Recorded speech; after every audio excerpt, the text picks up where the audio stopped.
P-Network bisa bikin kamu orang kaya. Itu bohong.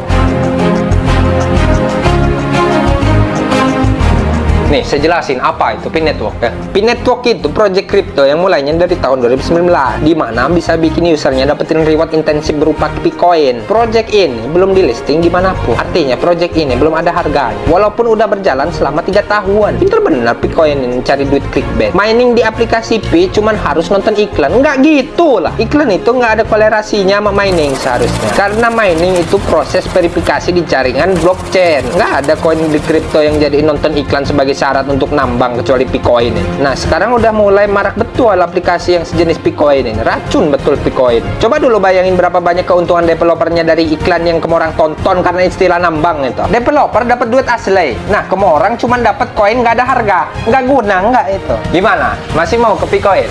Sakit belum. Pinet.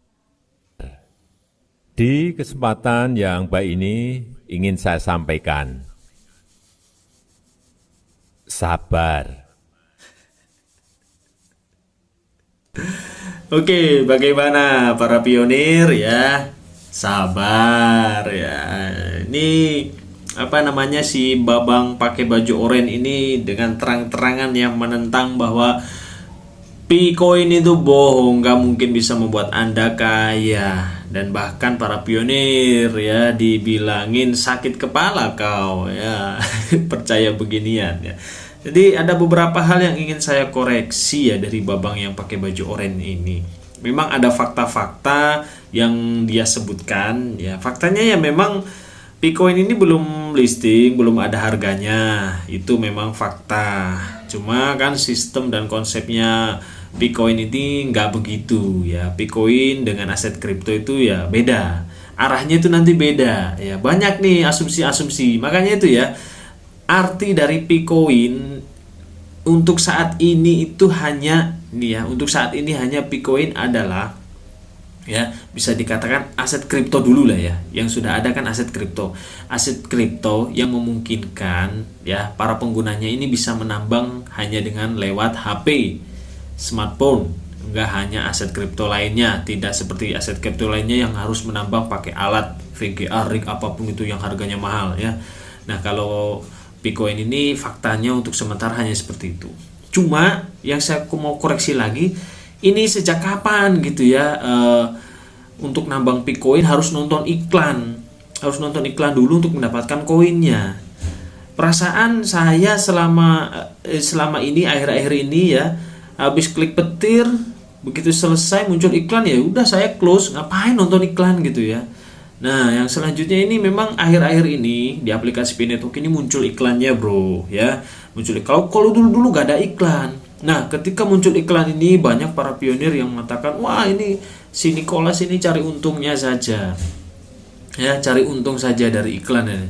Ya itu wajar, bro. Ya wajar lah, orang mau buat aplikasi memangnya mau sedekah gitu ya.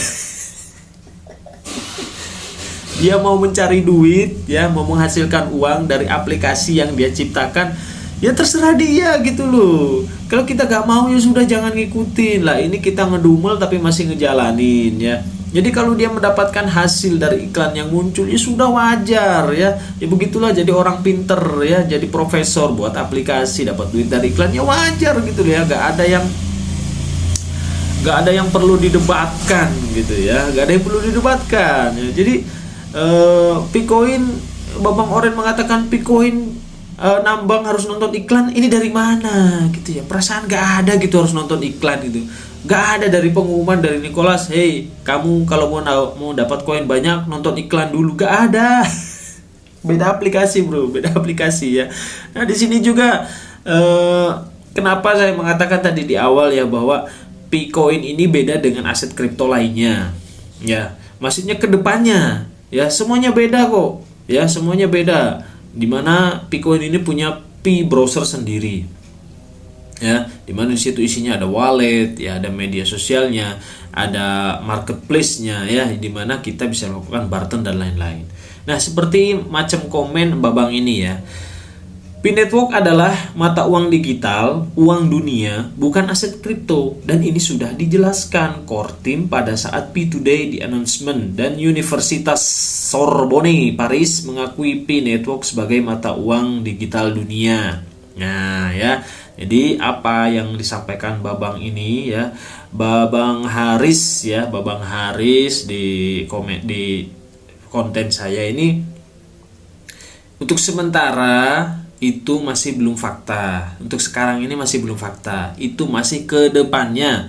Rencananya seperti itu ya. Jadi bukan hanya aset kripto Picoin ini. Jadi akan diusahakan ya, dengan cukup memiliki komunitas yang sudah luar biasa banyak ya, 60 juta di dunia ya komunitasnya, maka ini diusahakan mengarahnya ke situ menjadi mata uang digital gitu bro ya. Jadi bukan hanya aset kripto ya. Kalau memang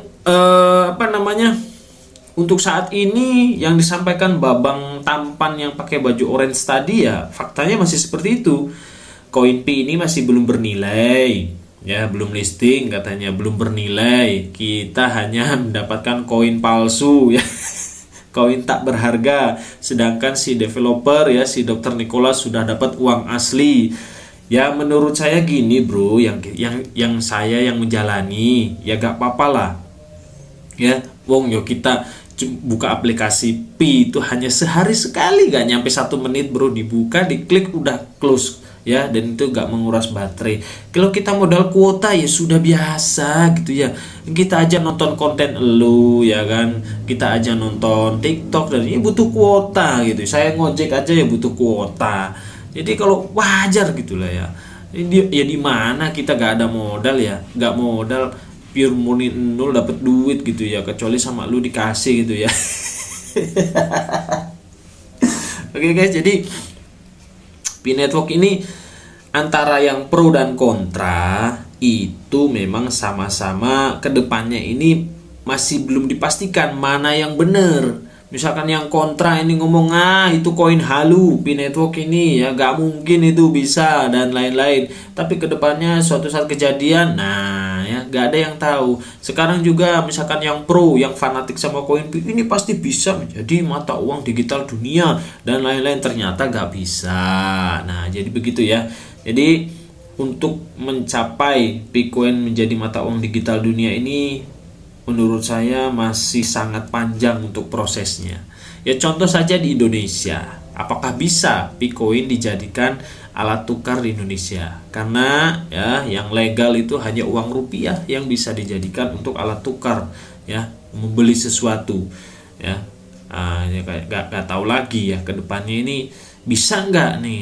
Kalau nggak bisa di Indonesia, maka kebanyakan para pionir akan bertransaksi di P-browser itu ya, di market P-browsernya. Jadi bisa beli barang dari Cina, bayarnya pakai koin P ya gitu ya. Jadi segala kemungkinan banyak akan terjadi.